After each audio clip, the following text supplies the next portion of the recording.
দৈনিক $100 কোটি ইরান যুদ্ধ এখন ট্রাম্পের গলার কাঁটা। ট্রিপল হেডেক চ্যালেঞ্জ এবার শুরু ট্রাম্পের। কোন দিকে যাচ্ছে ট্রাম্পের রাজনীতি? পারবে কি ইরানের চ্যালেঞ্জের মুখে টিকে থাকতে, নাকি মুখ থুবড়ে পড়বে ট্রাম্পের দম্ভ? ইরানের বিরুদ্ধে যুক্তরাষ্ট্রের সামরিক অভিযান ক্রমেই প্রেসিডেন্ট ডোনাল্ড ট্রাম্পের উপর অর্থনৈতিক ও রাজনৈতিক চাপ বাড়াচ্ছে। প্রতিদিনই সামরিক ব্যয় বাড়ছে, জ্বালানি, অর্থনীতি আর ভোট, তিন দিক থেকেই চাপে ট্রাম্প। এরই মধ্যে জনমতের বিরূপ প্রতিক্রিয়াও দেখা যাচ্ছে।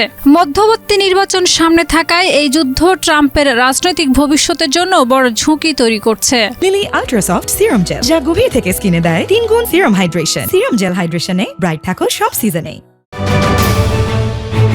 ভার্জিনিয়ার আর্লিংটনের লিবার্টি গ্যাস স্টেশনের দাম প্রতিদিনই বাড়ছে। স্টেশনের কর্মীরা জানাচ্ছেন প্রতিদিনই 10 সেন্ট করে বাড়ছে।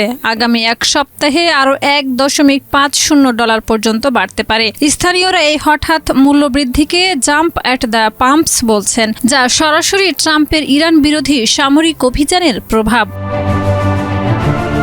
বিশ্বের প্রায় 20% তেল হরমুজ প্রণালীর মাধ্যমে পরিবহন করা হয়। ইরানের রেভলিউশনারি গার্ড এটিকে বন্ধ ঘোষণা করেছে এবং সতর্ক করেছে, কেউ যদি এই পথ ব্যবহার করে তা আগুনে পুড়িয়ে দেওয়া হবে। ফলে বিশ্ববাজারে অস্থিরতার সৃষ্টি হয়েছে এবং তেলের মূল্য আরও বাড়ার সম্ভাবনা তৈরি হয়েছে।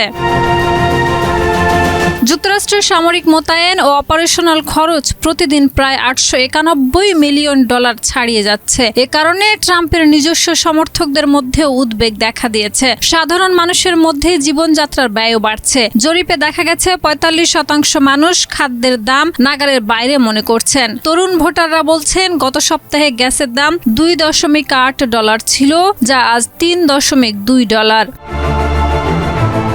যুদ্ধের মানবিক মূল্য বড়। সাম্প্রতিক সময়ে 6 মার্কিন সেনাও নিহত হয়েছেন। জনমত জরিপে দেখা যাচ্ছে 49% আমেরিকান যুদ্ধকে সমর্থন করছেন, 48% বিরোধিতা করছেন।